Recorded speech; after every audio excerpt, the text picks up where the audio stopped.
Welcome to Golf Smarter Mulligans, your second chance to gain insight and advice from the best instructors featured on the Golf Smarter podcast. Great golf instruction never gets old.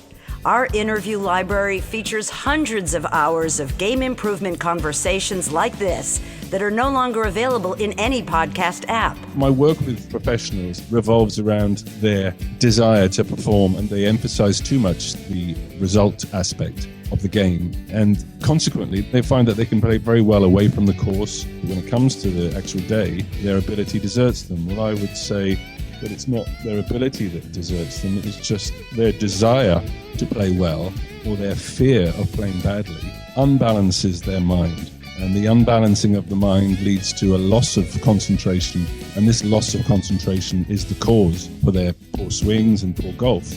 But they will usually go round and round in circles looking for solutions to swing problems until eventually they realize that their game is they can't perform. But if people have an open mind and they're interested and they want to learn how to concentrate and focus their mind, then with patience and practice, they will get very good results. With another interview from the archives of Golf Smarter, here's your host, Fred Green. Our guest today is Jon Adler, a performance coach from the UK focused on working with golfers and executives. Our conversation was recorded on Skype, so I apologize if there are any short drops in the call, but I promise you won't miss any of the details of his methods, and the sound quality is so much better than the telephone. Now, what compelled me to bring Jon on as a guest was his website offers a 12-question survey that will get you thinking about your game in new ways even before you analyze the answers. I'll include the link on our blog and show notes. You know I love this kind of stuff and really believe that you can achieve lower scores much quicker when you golf smarter than by tweaking your swing mechanics during the round. Welcome to Golf Smarter for members only, Jon. Hi, Fred. Thank you for making time to visit with us from the other side of the pond. You're welcome. Now, where exactly are you as we speak on this Skype phone call? I'm in Bournemouth on the south coast of England, supposedly the sunny south coast, but it's actually raining. Oh, and as we're recording this, it's the weekend. It's just a day before Ryder Cup begins, and we obviously don't want to spend too much time talking about it because by the time everyone hears this, it would have been long over, and we would have missed the whole thing. Sure. But, well, I'm looking forward to going. I'm going there tomorrow, and I'm going to be there for the weekend. It's in Wales, which is where I'm from. I'm a Welshman. Mm-hmm. And I'm looking forward to observing how anxiety and tension will play a part, which it's bound to play a part, especially on the last day or so. And how will you measure that? What will you be looking at and for? Well, I just look at the players, really. I'm not really you can look at the swing, but I just look at the player as he's swinging, as he's making the swing. I've been observing golfers swinging a golf club for the best part of 10 years now. So little things present themselves, and I don't even know if I could tell you what I know or how I know. I just know sometimes when they're anxious and when there's fear in the shot. I mean, the shot might come off fine, but I'll have an idea of whether there's there because, hey, they're only human. Why wouldn't they feel anxiety? Yeah, exactly, and they're competing on a global stage. But this is what they do, right? I mean, that's their job. Yeah, it's their job, and you'd think they get used to it, and sure enough, these guys do get used to it over a period of time. I'm sure if you and I put ourselves in that pressure cooker situation time after time, we'd also get used to it. Whether we could perform to our potential at that level, well, that's why these guys are at the top of their game, because they found a way to get the best out of themselves even when there's pressure on, and that's what separates them from the rest of the guys on the tour. And it's got to be a different type of pressure because it's a team game, and that's not how they train themselves. Sure, I think so. I mean, but ultimately, it's the same type of pressure because there is no pressure out on the golf course. I mean, we could drive around the 2010 course tomorrow, and I'm sure we wouldn't find any pressure out there. It's all self-imposed. The nation is going to be on, and it's very easy to say that. But in reality, we create our own pressure. So whether it's worried about letting ourselves down or worried about letting a teammate down. It's our worry, it's our concern, and we create it. All our misery is self-created, Fred. I'm sure of that. And that really does come into play on a golf course. Yeah, well, we do it all the time. That's part of our nature, I suppose. Not our true nature. I think it's our mind has. It's almost like there's two sides to it, and I guess the question would be: are you your mind, or do you have a mind? What do you think, Fred? Are you your mind, or do you have a mind? How would I? It's one of those, isn't it? Yeah, it really is. You go around in circles on that one for quite a while. I mean, to me, to my way of thinking, I have a mind, but someone thinks it's me and it starts to take over. And when that happens, usually what you call you kind of get in your own way. My mind gets in the way. It starts to become overly concerned with results, overly concerned with how I look. It doesn't want to look bad. I don't want to duff a shot. I don't want to make a bad shot, and I'm craving success. So this part of the mind, which I call the ego mind, is the bit that gets in the way. And part of my training is helping golfers to understand the difference between that side of their mind, the one that berates you when you do something wrong. You hear these guys on the course saying, "You fool, you damn fool, what did you do that for?" And I say, well, who are you talking to? Oh, I'm just talking to myself. Almost as if there's two people sort of playing the game. Right. And yourself is the bit that plays the shot. Now, yourself can play the shot very nicely when your mind gets out of the way and focuses well. And that's kind of what I do. I coach golfers to concentrate. Excellent.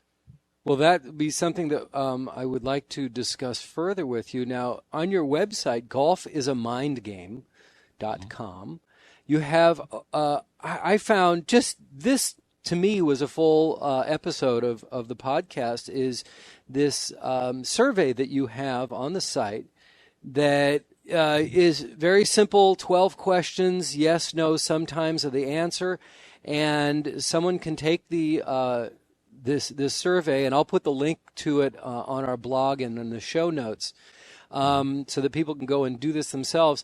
You'll take this information and you can analyze when you get these 12 answers, what can you do with it? And then we'll go into these questions because I think they're all worthy of long discussions.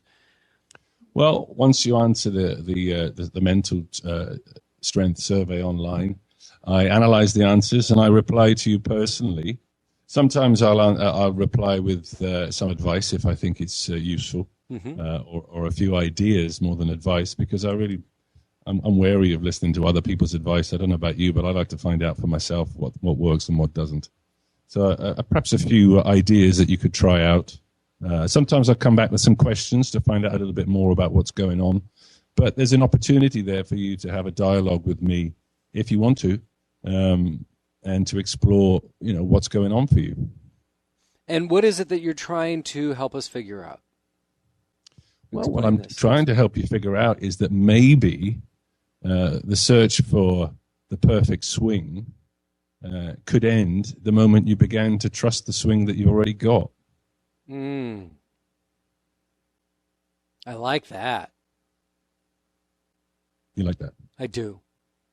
I just think that's something that most people. We had a recent conversation that talked about forget about the perfect swing and focus more on playing the game.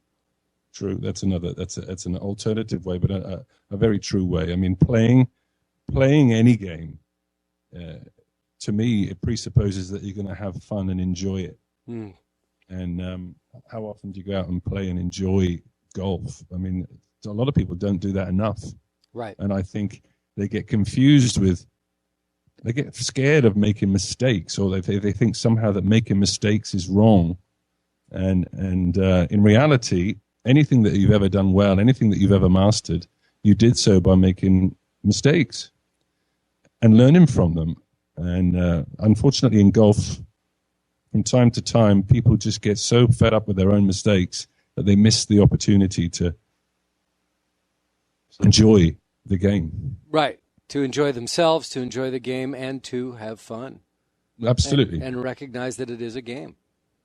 Absolutely, yeah. And you're going to make mistakes, but mistakes are okay. It's part of getting better. Yeah. Well, it's, I've often thought that golf is just a series of disasters that you have to deal with. And how is it that you handle that?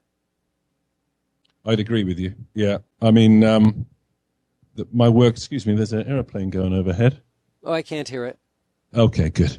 There's a as long as it's not getting too close. I mean, then then we could just say, okay, yeah, fine. We'll put it on pause for a minute here. But yeah, no, it's not coming back. It's not coming back close. I can't hear it. Yeah, no. My work with professional golfers. I work with professionals and amateurs, but my work with professionals, especially, revolves around their desire to perform and their emphasis, their overemphasis. They emphasize too much the result aspect of the game, and consequently, this is in when they're playing in the tournaments in tournament mode, and they find that they can play very well away from the course in friendly games and in practice rounds. When it comes to the actual day, their ability deserts them. Well, I would say that it's not their ability that deserts them; it's just that their desire to play well, or their fear of playing badly, unbalances their mind. And the unbalancing of the mind leads to a loss of concentration or focus. And this loss of concentration is the cause for their poor swings and poor golf. But they will usually go round and round in circles looking for problems with or solutions to swing problems until eventually they realize that their game is they can't perform in that environment, and they end up coming to me, and occasionally we get very good results. And that's golf. Occasionally you get good results. Yeah. I mean, not always. Some people I spend 1 hour with them and I never see them again, and good luck to them. Maybe it's not for them.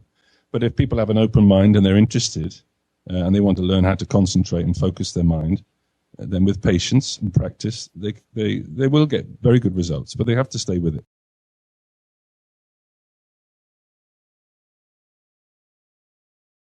I'm fascinated by your comment that you said desire to play well or fear of playing badly. Mm-hmm. Are they the same thing, just reiterated differently, or are they very different things? Two sides of the same coin. Okay. Craving and aversion. The two things that unbalance the mind. So you're looking for two things. To play well, you need awareness, that is a concentrated mind, to remain equanimous. When you play with your friends, you can remain equanimous. It doesn't matter whether you win or lose, you're playing for fun. When there's a card in your hand or there's a competition on, your equanimity can go. You can crave success or you can be fearful of looking bad. And it's the equanimity that is lost causes the focus and concentration to go, and consequently you don't play to your potential. Interesting. Well, let's go to the survey now, and let's start with question number 1. And do you find that, well, I'm just curious on what generally the results that you get, if you have statistics on how many people have filled out your surveys and what the answers are. But the first question is, do you pretty much know how you are going to play even before you hit a shot? Well, I have a lot of people take the survey. I haven't got any numbers, actually, but a lot of people do take the survey. And you'd be surprised at how often people come back and say, yes, I do know how I'm going to play before I've hit a shot. And my reply is usually, well, can you tell me what the lotto numbers are going to be for this week? Because it's preposterous. You can't honestly know how you're going to play before you've hit a shot because you haven't played yet. Oh, see, now I read that to say, do you have an intention for what you're trying to accomplish? Oh, really? Yeah. I was as I'm standing behind the ball and I'm looking down the fairway, do I have a sense in my mind what I want, where I want to put the ball, where I want to position it for my next shot? Do I have that? Where I've seen a lot of players who just go and hit the ball as hard as they possibly can every single time. and hope for the best. There are others, and I hope I'm in this category, that has an intention of, some strategy, I guess may be the word, of what I want to accomplish there. So I didn't read it in that sense of, do I know what the results are going to be? Yeah, that's interesting, actually, the way that you read it and where you viewed it. Just shows you how different we all are. Everyone gets something different from different things. But the way I was thinking was, I often get people coming up to me, or even if I'm about to play golf myself, and I say, "Hey, how you doing?" And they say, "Yeah, I'm hitting the ball great. I'm really going to play well today." And I think, "Oh, really? You know already that you're going to play well?" And someone will say, "Oh, I'm playing terribly. I'm not looking forward to it. I know I'm going to play badly." And I think exactly the same. How do you know that you're going to play badly? Right. And those are generally the days. Those are generally the days that flip flop. When you're walking with a lot of confidence, it's like that's the kiss of death in golf, right? There you go. So go figure that one out. Yeah. So when your expectations are low, then you perform better. There's less craving. Yes. There's less aversion, less fear, less worry. You're not expecting anything, so you go out and play very well. When you're playing well and your expectations are high, well, it's very easy to fall off and have come down with a bump. I'm quite interested in meditation and Eastern philosophy, and the Zen masters, I think, used to say, keep your bed very low to the ground. And I quite like that. I always think of that. Keep your bed very low to the ground. That way, if you fall off, you haven't got very far to fall. So if you're playing really well, don't worry too much about it. And if you're playing really poorly, don't worry too much about that either. Just keep your bed low. So, okay, so now we're even looking at these questions differently. I find that really interesting. So, I would read the way you're stating the question now. It's like, do you have a sense how you're going to play before you hit a shot? So you're asking more about, do you think you know what the results are going to be? Yeah, that was my idea, but it's easily lost in translation, obviously, because with one line in written form can be very different to if we're having a chat about it, and then we can establish what exactly I mean. But a lot of people haven't got a clue what I talk about anyway, Fred, so you're not alone. Then what are we doing here? I want to move on to question number 2 then, and do you prepare well for a round? I could see that having a wide range of, depending on what your confidence level is, of what your answer could be. Yeah, I mean, I guess all of these questions are very subjective. How do you prepare well for a round? I know some guys, their idea of preparation for a round is to go out the night before, have a few beers, sleep well, turn up on the first tee and tee it up. Maybe that works for them. Other people. And for me, it's like I need to get up. I need to get up real early. I need to stretch for a long time, do some exercise, have a nice breakfast. I need, and then I need to get out to the driving range and hit a bucket of balls, small bucket of balls first, but just get a sense of what that feels like. Make sure I go to the putting green. If I have enough time, see if I can practice a couple of short shots. I mean, to me, that versus just showing up and hitting the first tee as soon as I get there are two completely different things. So. Yeah, well, sure. I mean, whatever's right for you is right. But I'd encourage anybody who does it one way to have an open mind and try it another way, and give it a period of time. Maybe take some results over 5 rounds. So do 5 rounds doing it your way, where you prepare well and you go through all your routine, and do another 5 rounds where you do it the other way, and just see, because I think very often we can build ourselves up into such a tizzy that, unless everything's in its place, then we feel that we're not ready and we can't go out and play.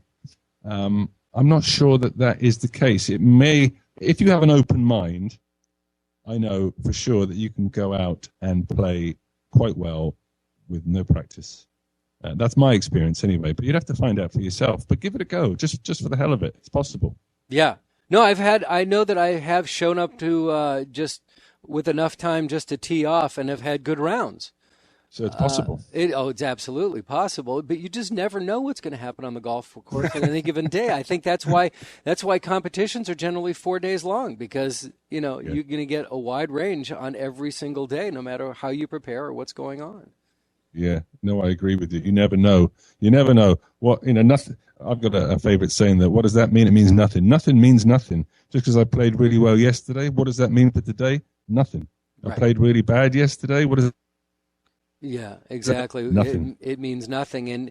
And yeah, it's, when people stand up at a tee box and go, I always hit it in the water here, I generally respond with, so what does that have to do with this shot? I mean, yeah. It's like there's no way that's going to have any impact on what your next shot is, unless, if it's that bad, why are you hitting the same club you always do if you change it, right? Yeah, of course. Change it, do something different, and also question the always, what, you've never, ever not gone in the water? Yeah. Oh, well, maybe, so, yeah. Right. Well, I mean, we're all deluding ourselves all the time. I know that. Right. So some more than others. Well, it kind of lends itself to go to question 3, which is, do you have more than one swing thought? And wow, I got to believe that a lot of people. So again, you don't keep statistics on what these answers are and what the. No, it might be something that that'd be worth doing, but no, I don't. I mean, everyone's individual. Aren't you a scientist? Aren't you? Whenever you have a survey, I got to believe that you're like, collecting data.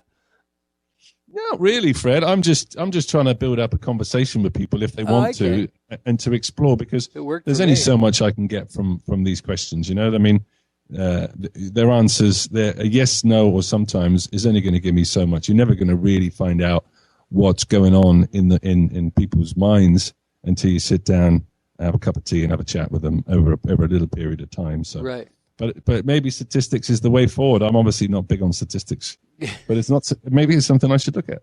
Okay, I guess it's a golf thing. Numbers, stats, everything. Yeah. Greens I'm and not big on that either. See, it's not how I roll, Fred.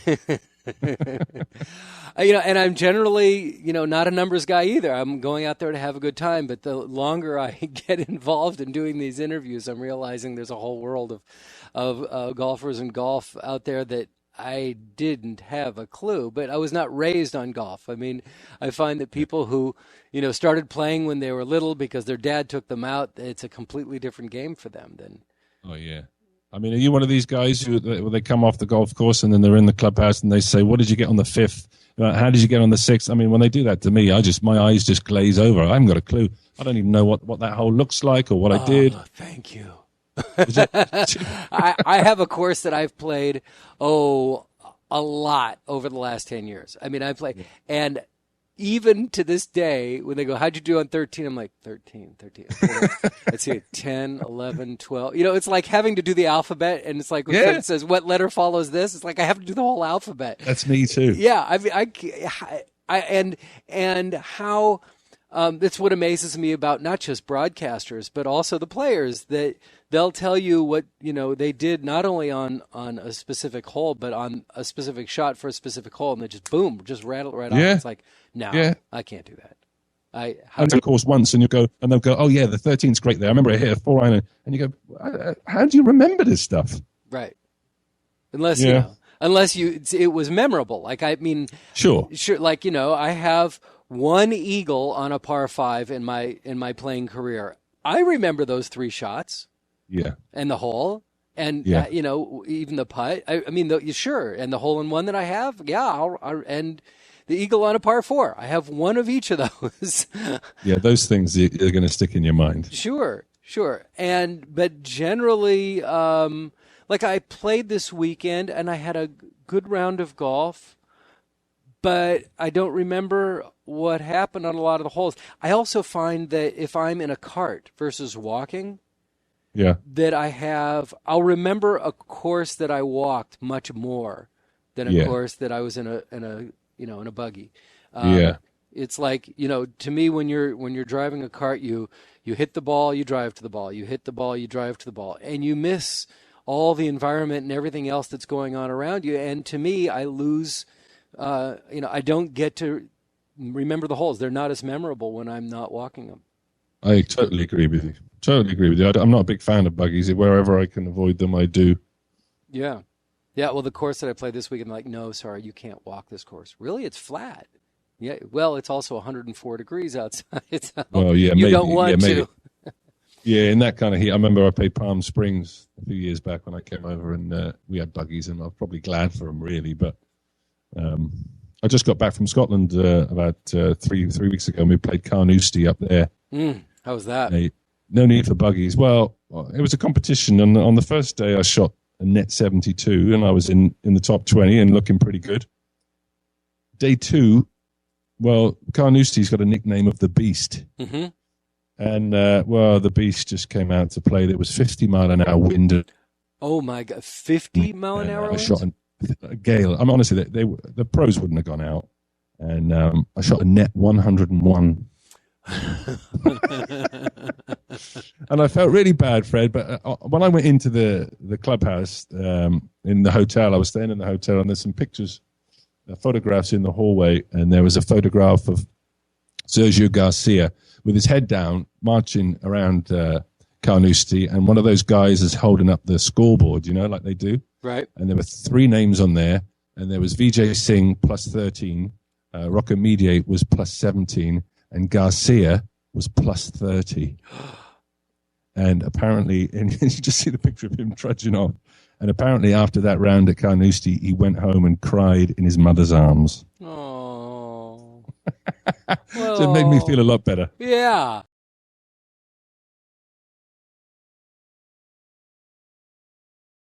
Then that takes it to question 6. Does your mind wander to the score a lot during your round? And just the idea of, or even number 8 there, does your mood change a lot during a round? And now on a round like that, when the winds are just beating you down and you're not enjoying yourself, I mean, does that happen? Well, when it's that difficult and you're playing in winds like that, there's got to be moments that you're going, why am I here today? Why am I doing this? For me, yeah, for sure. From my own experience, you have to be interested enough to want to be there in order to play to your potential. And you have to be enjoying what you do in order to play to your potential, I think. Now, in some conditions, when you'd rather not be there, I think it's going to be very difficult for you to play to your potential. So the question before that was, what did you say? Does your mind wander to the score? Does your mind wander to the score? A lot during your round. We've all been in a position where you're doing quite nicely. Maybe on the front 9, you've had a really good front 9. You think maybe I could make my score, my best score around this course. And then your mind, that as soon as you've had that thought, you're on a slippery slope. Yep. Only if you don't realize that it's nonsense and that the round's not over. You could shoot your highest score yet, or maybe it's possible to shoot your lowest score.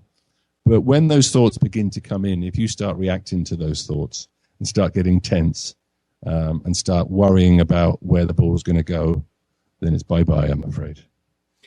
It's the end for you. I think that I guess this is a training. I've learned to train myself on this, but I add up the score after 9 and just, okay, that's what I did. If my mind wanders to a score during a round, it's generally at the worst time, which is the 17th hole. Okay. Terrible time to do it. Oh, if I only get a par on this next hole, triple bogey. Yeah. Well, you must understand now that your craving, the craving has started. Mm-hmm. You've begun to crave a result. It hasn't happened yet, so your mind is becoming unbalanced. The minute you have that thought, there's a little craving going on, and there may be some aversion, some fear about messing up too. Therefore, you will be losing the calmness and the balance of your mind. If you can become more aware of that more quickly, before you play your next shots, you can center yourself and realize that, in all honesty, nothing's finished yet. You could still do well, or you might mess it up. That's reality. And if you can deal with reality and say, you know what, I'm going to swing and I'm going to enjoy this swing and I'll take wherever it goes, then you've got a chance. Does that make sense? Yes, very much so. So if listeners of the Golf Smarter podcast want to go ahead and take your free survey, again, it's 12 questions. You're saying it's more to, I found it as a way of thinking on my own. It's like, well, these are really interesting questions. Do I need to consider to put that into my game, into my routine of these things, or even consider these things while I'm playing? But you're saying it's just more of a way to create a dialogue with you to help you on your mental game. Yes, for example, I mean, if you're thinking about too many swing thoughts, that could be a problem. For some people, it's not. For some people, like 2 or 3 swing thoughts, I would be wary of thinking of trying to concentrate on more than one thing at a time. I mean, we probably all try to do 2 or 3 different things at once, and probably the quality of all the things that you're doing suffers, as opposed to when you're dedicated to one thing and focusing on one thing, then you put in that thing. Though they've all got little things behind them, but whatever helps. If it's useful for people to look at them and think of one thing for the round, one question, and observe that for the round, then do that. If they want to get in contact and discuss how they might be able to improve their performance, then I'm happy to help. I'm here to help, Fred. And what is it that you explain to people that when you meet somebody new and you explain what it is that you do and what your goal is? How would you explain that? Well, I'm a performance coach. My aim is purely to improve people's performance. I coach golfers predominantly. I also coach business people. But ultimately, I'm judged by results, and I'm happy for that to be the case. But I do it in an alternative way. It's not. I'm not a big believer in positive thinking. All that sort of stuff doesn't really work for me. I tried it myself. And what I do is I show people exercises practically on the golf course, on practice ground, and so they can experience for themselves what focusing is, what concentration is, and what interferes with it. And that way, from their own experience, they can learn. As opposed to believing me, I wouldn't believe what a word I say, Fred. But you can find out for yourself, and I can show you how to find out for yourself. Excellent. And again, the website is golfisamindgame.com, and I will put a link to it in the show notes and in our blog. So if you want to go check it out, please go do so yourself and start the conversation with Jon Adler. He's a performance coach. He's based in the UK, so he may be close to you, it may not. It doesn't matter. It's the internet. Jon, thanks so much for your time. Really appreciate you coming on Golf Smarter today. It's been a pleasure, Fred.